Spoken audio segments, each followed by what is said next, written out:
Grandmother's Garden in Westfield is a beautiful half-acre garden constructed entirely by community volunteers. Joining us now is Bob Watkins, co-chair of the 15th Annual Grandmother's Garden Tour, with more about how you can help support the gardens. Bob, it's so nice to be with you today. Thank you. What is Grandmother's Garden? Grandmother's Garden is a garden constructed by Mrs. Steiger's department store in 1934.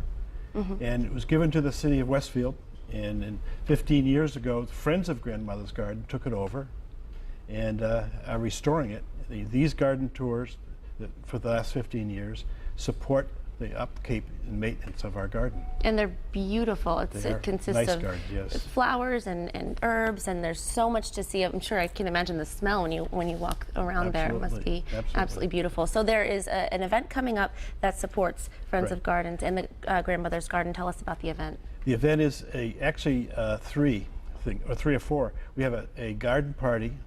It happens to be at our house, and it's live music and an auction. Then we have a garden tour on Saturday and Sunday at 5 private gardens. I don't know if they're showing on here yet, but they will be. And that's throughout Westfield and Southwick.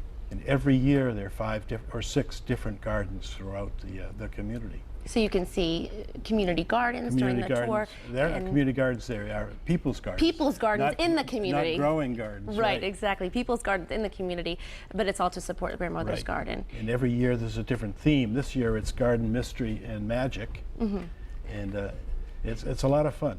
Now, can people just go to the party on Friday and not do the tour? They can buy a ticket on Friday, or they can go a combo ticket, or they can go just on the tours.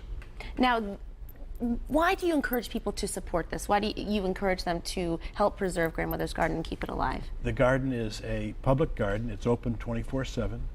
It's a quiet place. Lots of people have weddings in the garden, and it's a community asset, and we enjoy keeping it up in good shape. Of course, you've had 15 years of the annual tour and the party, and so. You've had a lot of support to keep it alive and keep it looking beautiful. Yes. So of course you want to continue that. We expect about 600 people coming on the tour. My goodness. And at the garden party this Friday, we expect about 150 people. 600 people touring the gardens. Right.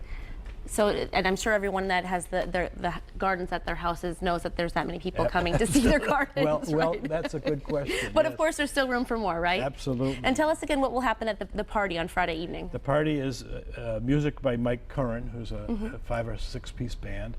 There's food is going to be by Tucker's Restaurant in Southwick.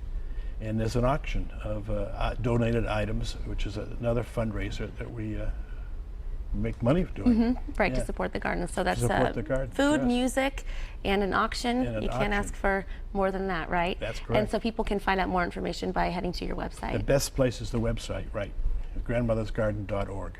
Wonderful. Well, Bob, you were here last year, and it's so nice to see you here again to tell us about the 15th Annual Grandmother's Garden Tour. Thank you for having me. Nice to talk to you. And you can learn more about Grandmother's Garden by visiting them online at grandmothersgarden.org.